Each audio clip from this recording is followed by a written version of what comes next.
'Tis the season to shine with H&M. Discover the holiday collection and find fashionable pieces for your wardrobe or for under the tree. Get inspired and dazzle with this year's glam. From tuxedo styles, bow detailed pieces, impressive prints, and more. From unforgettable looks to unforgettable gifts. With fashion finds to home decor, find it all at H&M. Treat your loved ones and yourself this season. Shop in-store or at hm.com.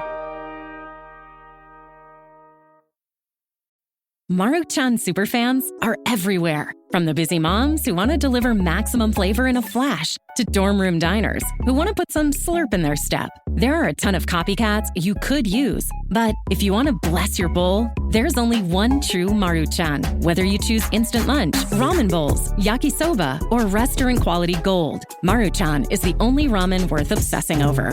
Smiles for all. Maruchan. See what all the ramen hype is about at maruchan.com. Nurses, we just want to thank you for everything you do. We are ShiftKey.com. Log on today and connect to open PRN shifts in your area. Work when you want, where you want. You can even get paid next day. ShiftKey.com. Start today.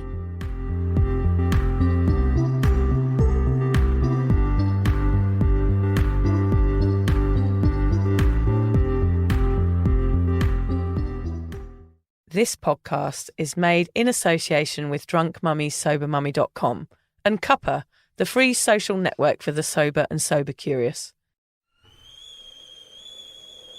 Oh, the kettle's boiled. Great. Perfect timing. Should we get started then? I'm Victoria Vanstone. I'm Lucy Good.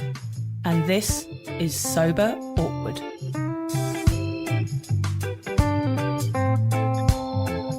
Right, Lucy, over to you.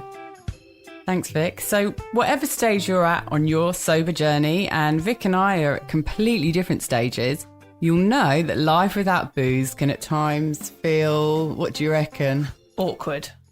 Lucy and I invite you to listen to our podcast where we discuss the realities of sobriety, the good, the bad, the ugly, and the cringingly embarrassing. Our honest and open chats will help you discover what it really means to be sober. Yes, we're here like a dodgy bottle of port from your nan's drink cabinet to take the edge off sobriety. And together we can learn how to feel the awkward and do it anyway.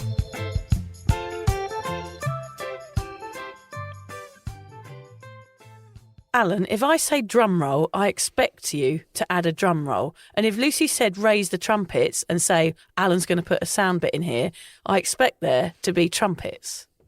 Well, you didn't buy the sound effects. Oh, yeah. He wants me to buy the sound effects now. That's how much our relationship has deteriorated since we've been here. He won't even give me a free trumpet sound. I think we need to find another studio, Lucy. And he could have told us before that we had to pay for it. I didn't know we were being charged for like a... And instead we've left a blank gap where the drum roll was meant to be, and where the trumpets. So I feel like a right wally. Yeah, I don't know whether the listeners realise, but last week there was a few gaps where Alan was supposed to put some nice sounds. But when we listened back after I'd released it to the minions, there was no sounds in there. It's just blank spaces with air. But in all honesty, we've worked out the reason why. It's because all of our lives are completely chaotic. Yeah, that is totally right. Alan's got 4 kids. I mean, we've got how many kids between us? 8 children between the 3 of us. Yeah. Yeah, it's just chaos. Even more than that. 9 children between us, haven't we? 4, 5, 6, 7. Yeah, 9 children. 9 children, yeah. So our lives are chaos and he forgot. So I'm not really angry with him. He's allowed to forget, but also he's never going to get any money out of me. Just so he knows when he's listening back to this. Never going to happen. Oh, he's done the finger again. Oh, never going to happen, yeah. He's just going to not open the door to the booth and let us out one day. Oh, God, I don't think being here forever. I don't think I could spend longer than an hour in here. It's not like the TARDIS, is it? It's smaller when you go in. At least we've got a light today. Usually I we're brought a in light. here in the dark. It's like being stuck in a cupboard. isn't it? It really is. And I think it's so funny because we're on the Sunshine Coast in Australia.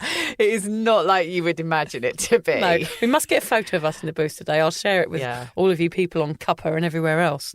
I just wanted to tell you quickly, Lucy, about a guy I met on the beach yesterday. It really made me laugh. Where I live, if you go for like a beach walk, there's a little platform before you head down to the beach. And every afternoon there's the same blokes that sit there having a beer, watching the sun go down, checking for waves. You know, the real Aussie surf dudes with their tinnies and their, what are those things they call them? They hold their beers in. Surfboards? No, not surfboards. The things they hold their beers in. Oh my God, what are they called? Oh, stubby holders or something. Stubbies. Yes, stubbies. The stubbies are the cans. Stubbies are the cans. Yes, the stubby holder. That's right. So I always say hello to them. One guy came up to me and said, "Oh, have you seen the moth?" I was like, "What are you talking about, the moth?" He said, "Oh, haven't you seen the moth tonight?" And he told me this. There's this guy in Majimba, where I live, who, after parties, he's kind of like the hanger-on, the final person at every party in Majimba. And he gets thrown out. And then he wanders around the streets looking for houses with lights on so that he can go and find people to have an extra beer with. And all the people in Majimba know when he's coming and all turn their lights off and hide. And they're hiding from the moth. It's a perfect name for someone who does that. He's attracted to the light because he's trying to find an after Was he party. out and about? I mean, why were they looking for the moth? Shouldn't you be hiding from the moth? I don't know. Where's the moth? They just love him, I think, because they just think it's funny that they've got a mate called the moth. We should make it our mission to find this guy. I mean, how old is he? Is he hot? Yeah. I was the moth for many, many years, I would say. Yeah. Stumbling around Brighton trying to find a light on and an after party. Yeah. Not a good look. Anywhere to have a drink, to drink with someone. Yeah. Which is funny because it kind of goes against what we're talking about today, which is more about drinking on your own. Yeah. Good to see there's still people out there who do want to drink with other people, even if it is at 3 a.m. Filling our space where we used to be. Yes. I mean, someone else is doing it and we don't have to anymore. Carrying the torch. Yeah. Now, I've got a present for you, Vic, because about a year ago, no, about how long ago was it? 2 months ago, Lucy. 2 months ago, Vic had her 4-year soberversary. Yes. And life has been so chaotic for us between then that we haven't actually caught up as much as we usually do. No. And last time I forgot to bring it. And this time I only brought half of her present. God. And that's why we're saying we've got chaotic lives, because we're incapable of doing anything right. So here is half of your present to congratulate you on being sober for 4 years. It's not me out. I hope it wasn't something that was alive when you bought it and it's taken 2 months to get to me and now it's a corpse. Actually, it's funny you say that. Oh, God. I hope it's all going to be okay. Oh. Because it has been wrapped up like that, sitting on our table for ages. Oh, so and it's got something inside. It's not a goldfish, is it? Oh, what's in here? Oh, they look packaged. Oh, anything that says nut butter is up my street. They're bliss balls. Oh, yes. So it's a little pot with bliss balls in it. But the idea was, this present's been really a disaster from beginning to end. There was meant to be 4 in there for each year of your sobriety. But I couldn't fit 4 in. Well, it's 4 things. It's the bliss balls and the pot. So thank you, Lucy. Yes, I will enjoy those after my dinner tonight. Well, you could say there's a lid as well. So that's next year's present. That's next year's lid. Oh, yes. Don't have to give me anything then. And I'll give you the other half next time. Oh, thank you, Lucy. I'm guessing the other half is another bliss ball. No, I ate that. Oh, bitch. Well done on being 4 years sober. You are my guru. I look up to you. Oh, whatever. And get on with the show. Yeah, whatever. So we are in a bit of a crazy space today because we've all kind of got here with our own stories of disasters that have happened throughout the day. Vic's another hospital visit. Vic's husband was in the hospital with her daughter. He thought they'd broken her wrist. Luckily, it was just a sprain. I think Alan's daughter's put something in the oven and might be about to burn the house down. She's home alone. Yeah. I've been stuck in terrible traffic trying to get down here. But we're here. Yeah. But we are here. And we've got a really good topic today. So what are we talking about, Vic? Behind closed doors. Yes, we are. It's a topic we've already touched on in other episodes, and we've been meaning to do an exclusive chat about it for a while. But we fast-tracked it to the top of our long, meandering and, quite frankly, weird topic list at the request of a few listeners. Yep, there's no doubt the pandemic will have exacerbated the problem of people drinking more at home and made it the norm. Well, that and the emergence of alcohol delivery services, which means we have booze at our fingertips 24/7. Don't get us started. Grr. Anyway, I don't have either of those excuses since I mastered it pre-pandemic and pre-Jimmy Brings and can personally vouch that it was the beginning of my downhill spiral and a new, very messy phase of my life. Can chatting about it on this podcast help others who are stuck in this relentless rut? Yes, I love a good relentless rut. Not rutting. Rutting like a deer. I haven't had one for a while. I'm rutting like a relentless deer. Well, we certainly do hope so, Lucy. Otherwise, why are we sitting in this stinking hot booth on a Friday night? Goodness knows. Stay tuned, listeners, as we discuss how normal life events can force us behind closed doors with our clinking bottles of booze, and why it has a sinister side effect and can quickly change your drinking habit from social to so what? No one can see me, so I'll have another. We'll discuss the somewhat warped mindset that comes with drinking at home. And most importantly, what do you do if you're sinking several bottles of Sav from the perceived safety of your sofa and you can't seem to snap out of it? Well done, Vic. That was quite a difficult sentence. It was like very impressed. The pheasant plucker. I'm not a pheasant plucker. I'm a pheasant plucker son. I go around plucking pheasants till the pheasant plucker comes. Well done. Thank you. While you were reading that sentence, I was thinking, will she make it or won't she? Judging my reading. reading. Is she going to fuck it up? She's bound to fuck it up. Look, honestly, I blame life in general for forcing us to retreat into our homes to drink. I like to blame everything else other than myself, of course. Of course. That's probably why I drank for so long. Yep. Actually, you could stop there. Yeah, that's it. That's the podcast. Done. It was everyone else's fault. Yeah, everyone else's fault. I'll carry on. Yeah. There are many reasons that we do it. Of course, there's a worldwide health pandemic that made us stay in our house. Yeah. And almost forced us to drink. And let's talk about some of the other reasons why people are starting to drink more behind closed doors. And I guess number one for a lot of people is parenthood. Yeah, it forces us behind the closed doors. We go from going out. I mean, we talk about that transition to party girl to mum a lot on this podcast.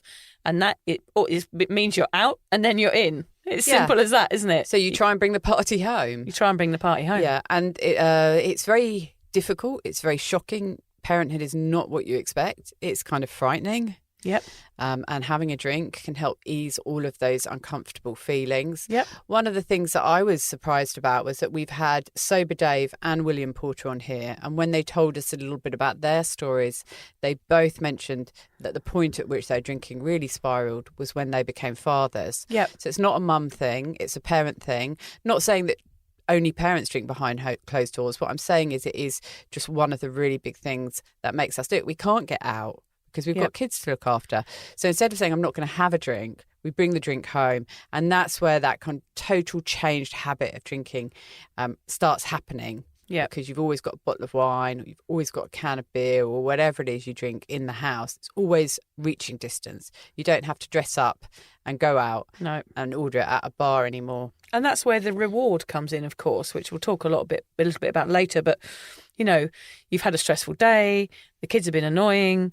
All of these reasons, all of these things that you do throughout the day are things you're not used to doing as well. So it's new jobs, new chores, new pressures, new stresses. So therefore you feel like you need a reward at the end of the day. So not only are you bringing it home, you're also creating an excuse to have it.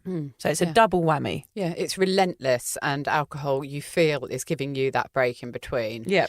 So yes, it's a very dangerous space to be in, and we might even talk about that in another podcast because there's so much to discuss around it. Yeah. But you know, my next point was that it sort of makes everything easier because everything's really boring at home sometimes, isn't it? All the chores that you've got to do. Boredom is one of the biggest reasons that we drink. We've done a whole episode on boredom. Yeah. Because boredom is something that plays into your drinking life. It's the reason that you drink a lot of the time, but it's also something that plays into your sober life that you have to manage to cope with. You're not coping with boredom when you have a drink. You're just taking the edge off with a drink. So if you think, I've got to do the ironing or I've got to cook dinner, if you have a drink while you're doing it, it just makes that chore easier and less boring to do. it can actually make a dull evening feel way better. Again, if I'm at home on my own, as you know, Vic, I spend a lot of evenings at home on my own. Yep, Queen of the Hermits. Yeah, again. that's me. I would have a drink because it was my company for the evening. I actually didn't need anybody else there because I had a bottle of red wine with me and I saw that as my friend. An evening at home was not even worth having if I didn't have 1 or 2 bottles of wine with it. And interestingly, when I gave up drinking, because when I used to drink, I would have my bottle of wine, I'd light some candles, I'd put something on TV or put some music on. But lighting the candles was what was like, oh, I'm at home, I've got my wine, I'm going to have a really nice night. When I stopped drinking, I didn't bother with the candles. I was like, it's not even worth lighting the candles because it's just going to be a shit evening because I haven't got alcohol. That was how it felt. But I will tell you that now, a year and a half into sobriety, I do light my candles again. Okay, so you're getting the routine back, but without the booze. That's right. And also, I'm like, it's going to be a nice evening. I don't need to have the booze to make it nice. I don't need the company of a bottle of red wine anymore. Because again, there you're living for the short-lived high. You know, we can make light candles, get a comfy couch ready, dim the lights, no matter where you are. In or out, you can create this perfect environment for drinking like you were doing. But how long are you aware of that environment? Like how much effort you put into making that environment perfect for your drinking behaviours. But how long are you really present in that moment? Well, not very long. Not very long. The first moment, you probably enjoyed the candle and then went, right, I'm going to neck a few glasses of wine. Like the candle was irrelevant at the end of it, wasn't it, after an hour? Wouldn't even remember to blow it out. No, Always blow out the exactly. candles now, I tell you. Good girl. Health and safety. And I mean, that takes me on to my next point, which is that it can feel safer drinking at home. The world's become quite a dangerous place, Vic, hasn't it? It has recently. You know, there's a pandemic. People are a bit nervous about going out still because of that. Terrorist attacks. I mean, we're both used to go out in London a lot. Yep. London is not the place that it used to be. I was going out there when I was quite young. I was going out on my own. I would never let one of my kids do that if we ever went over there. It's a different place. It's a scary world. Sometimes it's easier just to say, I'm going to shut the door. Yeah. I'm going to have my party at home because I don't have to deal with any of the threats that might be out there. Maybe we're just old. Maybe we are just old. But it is a scarier world. Oh, don't go out. All those youths. Yes, exactly. Well, it is a bit like that. The youths of today. And also you feel so old if you go into a bar. Yeah, that's true. Avoid going out so you don't feel old. Exactly. That's actually a good point. Exactly. That's a brilliant point. Because I used to do mum dancing. I'd have a couple of glasses of wine. Everyone would sort of be young and trendy in there. And in my final years of drunk, you know, mumming and drinking, I would be there with my feeding bra, with my big pants on, good like look. dancing to Bon Jovi on the dance floor. And it just probably looked awful. I probably just looked like a dribbling old mess. Yeah, and I was always aware of that in those later drinking years as well. I was aware that I really shouldn't be out. You know, there was a lot of people in that bar who were younger. They go out and have fun. I was a little bit old for it, especially with the way I was behaving, and that made me feel a bit depressed, and it would make me drink more. Yeah, make you drink at home. Yeah. Yeah. You don't feel as judged if you don't go out and don't see anyone who can judge you. We live in a world where everyone seems to be really judgmental. Things like social media. Vic and I have said before that we're so grateful that we didn't drink through the days of social media because God knows what would have ended up on there. Sometimes it's easier just to stay in and drink so you don't end up sort of on TikTok, gone viral with your pants on your head. Yeah. Just stay at home, keep it easy. Or someone else's pants on your head. Yeah, exactly. Yeah. Now, this is a good one. A lot of people are forced to drink behind closed doors because they're in a family situation they're not happy in. If they have a couple of drinks, they actually enjoy being with their family more.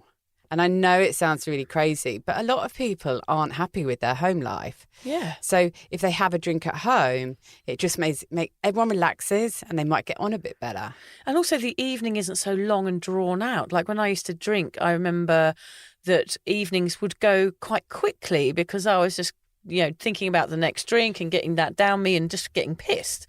Whereas now I find those situations quite intense. Like if it's like a big family dinner and I'm kind of looking at my watch, when can I leave? Because I find it harder to interact with people just because I'm sober now and everybody else is drinking. It's just a harder way of being. I'm not saying it's worse. It's not. It's better. But there are some aspects of being sober and socialising, of course, which is why this podcast is called Sober Awkward, that, it is longer and it is harder and it is more stressful.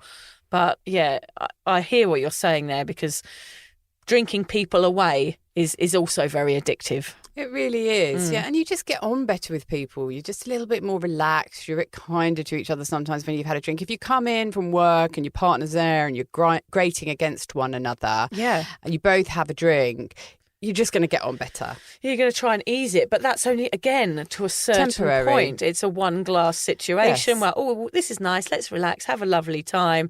Then the bottle's finished, then there's another bottle out, then there's an argument. Yeah, exactly. Yeah. And the morning after, you both feel shit. And then you argue even more. It's not the answer, but it is one of the reasons that we drink behind closed doors. It's definitely a reason. Yeah. One of the most obvious ones, of course, is that it's cheaper. I mean, alcohol is expensive. It is so much cheaper to drink at home, and I guess you can drink more if it's cheaper. And, if you can drink more, then you're in a dangerous place. Yeah. So it's a worrying thing, but as one of the reasons that we drink at home is because it doesn't cost as much. For me, I definitely drank at home. During the latter years, I would turn down invites and stay at home and drink because I wouldn't go out and make a fool of myself. Mm-hmm. Of course, I did, because I might go on to WhatsApp and phone my family in the UK, or start texting an old boyfriend, or just take a photo of my left boob and put it on can you Instagram. Send me that? Can you send me that, please? Me and Alan will have a look. I know you'll be desperate to see that. Yeah. But yeah, you still can make a fool of yourself, but you are limiting the amount of damage you can do if you stay at home. Damage limitation. Yes, it is. Yeah. It really is. But you do still manage to do it. It does. Your pissness does seep out into society somehow. With horrible texts. And And my last reason is that we drink behind closed doors because we don't have to keep our wits about us at home. Yeah. When you're out, you have to just have one eye on your behaviour, or at least you certainly try to do that at the beginning of the night. By halfway through the night, you don't really give a shit anymore. No. But when you're at home, you can just drink and go into a totally relaxed place. You don't have to worry about getting home at the end of the night. You don't have to worry about getting chucked out of the bar. You just completely relax. You can just pass out on the floor. You can, yeah. Yes, which I know you've done a few times. I have. I certainly have, yeah. Yeah. All of these things would force you in the home. I totally get it. It wasn't something I really did in my drinking days. Well, after I had kids, I did start to have a few wines at home with my husband, but I wasn't really an at-home drinker, Lucy. We have very different drinking styles, Lucy and I, which if you guys have listened to the podcast for a while, you'll know. Lucy did turn into a stay-at-home drinker, and I sort of pointed my finger at stay-at-home drinkers and thought, well, you guys have got a problem, and my social drinking isn't as bad because everybody else around me is doing it, which is probably why it went on for so long, was because I just wasn't I felt like stay-at-home drinkers were an extreme example of a drinker. And I'm like, well, I'm all right, Jack, because I don't do that, which is probably, as I said, why it continued. But when I did drink at home, I enjoyed it because of many of the reasons you've said, Lucy, and also because, of course, when you're at home, you don't sleep with people, random strangers. Well, other than your partner. Yeah, or you can grind the sofa, or depending on how much you've drunk. Yeah, have a sexy shower on your own. Don't worry, I've never done that. I don't know where that came from. So that's actually a benefit of not going out. You've got a sure supply of booze. You can fill the fridge, you can fill everywhere up with as much booze as you like, and you don't have to look at the level of your glass to see how much you've got left. Because that was my issue, was like, God, if I've got to go and queue at the bar again, I need another drink right now. Yes, and also you can start off with really good intentions drinking at home and think, well, I'm just going to have this one bottle of wine. But over here in Australia, I mean, I had a off-licence stroke bottle-o that was open until 11:30 at night. Right. Yes, it was an hour and a half's walk away. Did I do that walk? Yes, I did. Yes, many did. times because there was somewhere that I could get another drink. So you can drink as much as you want at home, really, and also with those alcohol delivery services as well. But don't get us started with them. But I'm glad they weren't around in my day, though. So incredibly dangerous. Dropping booze around people's houses who might have an alcohol problem. they are responsible if something goes wrong in that house for dropping that stuff off. With no questionnaire, no questions, or there should be a list that you have to fulfil. I mean, I would have used it, I have to admit. Of course, I would have used it. There was times when I was living in Brighton where everyone wanted a beer and you'd make someone walk to the 7-Eleven to try and get even just like a packet of Riesler or something. Anything. God, somebody go.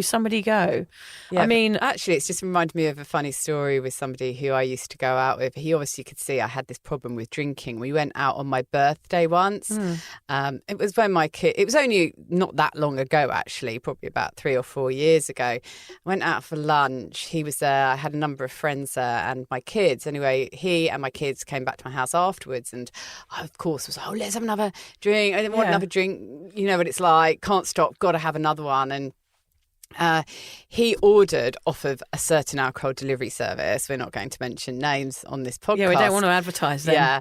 And I was like, oh my God, where did you get it from? He was like, I'm not telling you. I am not telling you where it came from because it's too dangerous. It's knowledge which is too dangerous in your hands. God, it's like he was like keeping his dealer a secret. That's right. I can remember him doing it because I think it was just when the delivery services had started coming out. So I was amazed that someone had delivered alcohol. It's actually quite nice of him. It's like he cared about you enough to not give you the number. Well, he probably wanted me to have another few drinks then so he'd get a shag later.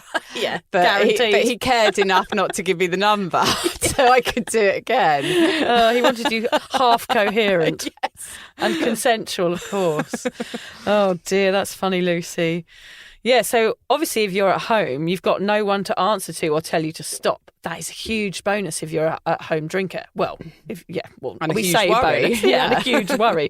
We're saying these things to make it clear that, we don't agree with these things now, but they're definitely things we would have done. You can break things and not get thrown out. I mean, I used to have a habit when I was out of breaking pint glasses against speakers. Nice. I can't believe I'm telling you that now. How feminine of you. Me and my mate Bogfish, I once caught her. It had to be with Bogfish, didn't it? Bogfish went missing once. She'll hate me telling you this story. She went missing in a nightclub, in the Zap Club, and we were like, where's she gone? And she'd been going around collecting glasses and everyone thought she worked there. And she had a big stack of pint glasses. And when we found her, she had them all lined up next to the speaker. And she was smashing them on the ground and against the speaker one by one on her own. Did she have some anger issues? I just think she was off her head. Didn't know what she was doing. It felt good. It would feel good. Don't recommend doing that, anybody. You would definitely get thrown out by a nice bouncer. Well, the other side of that is, yes, it does. It is a reason that people drink at home because they don't break things when they're out and about, but you actually break things in your own home. Well, yes, you do. I've broken up that many times and found things that are broken, glasses red wine that's gone onto the carpet that I didn't see in time, went to bed, can't get it off. Once I went out and there was a chunk of marble out of the work surface in my kitchen. You didn't know how it got done. How on earth did I do that? I had no marks on me. God, I remember as a teenager as well, I used to spend, you do spend a lot of time drinking at home when your parents are away when you're a teenager. I used to have to rush around trying to get, marks out of the mahogany table and cigarette marks. like the Yellow Pages Like the advert. Yellow Pages advert, yeah. Anyone who is about our age in England will know what we mean. God, it was awful and trying to get marks off the carpet. French polisher was. Yeah, French polisher, to get the French polisher around. Yeah, that was the problem with stay-at-home drinking, was messing up your parents' house. Yeah, that's right. And trying not to get caught. Yeah, and then when you get older, you mess up your own house, which is even more annoying. Yeah, just stumble into your own else's. Yeah, stumble into your own life. One thing that's a bonus is you can be sick in your own toilet. Yeah. Much nicer than the pub much toilet. More classy, or a urinal, which I did do once. Oh, I vomited in a urinal. Oh, well, I'm not surprised. Yes, disgusting. I've vomited everywhere at some point in my life. I was a big vomiter when I was drinking. Gross. Yes. But I used to enjoy, if I got drunk at home, at least I could be sick in my toilet. So with the benefit of expertise of all your years of vomiting, you would say you're better off vomiting in your own toilet. Definitely. Yeah, or in your own flower bed, or your own sink, which I've done as well. But take the plug out first. Or you've got those drainer things in it. Yeah, take that out. Oh dear. Gosh, Lucy, the shame shed is in full force today.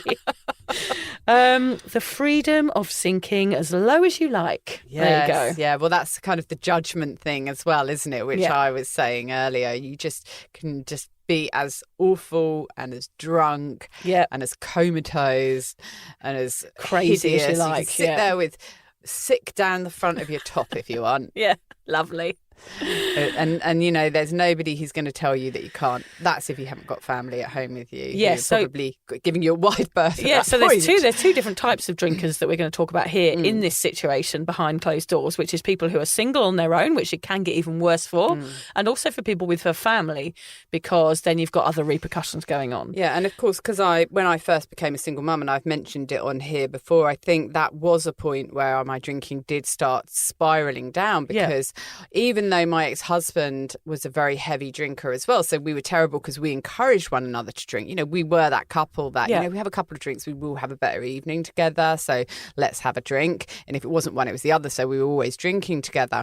And then when I separated and I was a single parent with very young kids, and as we know, with young kids, you can get away with drinking, they don't really notice. I started drinking and I realised that was quite cool, that there was nobody there to say, you know, maybe don't have another. You've had enough. All that patronising, you've had enough. No one would say that to me. So, yeah, definitely as a person alone at home drinking, it's a really, really dangerous bind to get yourself into. Yeah. Apparently, there are people on this planet who can have a glass of wine and then leave the rest sitting around the house for a week or so. Really? Fascinating species of human indeed, Lucy. They are. Then there's us, and most likely you, if you're listening. So why, for people such as ourselves, can drinking behind closed doors be so very dangerous? Well, for me, it's willpower. Yeah. I mean, I'm the same with a packet of biscuits or a bar of chocolate. My daughter's boyfriend's mum bought my daughter and her boyfriend a massive Ferrero Rocher Easter egg for Easter, and they put it in they had a little bit. I don't know how they did that. Really annoys me when people do that. It does annoy me. Anyway, put it in the fridge, and it was massive. I could not open the fridge without seeing it. And then my daughter and her boyfriend went away to Brisbane for 3 nights. Yeah, the whole thing. By the time they got back, I'd eaten it all. I'd bought them another box of Ferrero Rocher to say, I'm so sorry. I just couldn't help it. It was there. Don't ever leave it in the fridge if you don't want it to be eaten.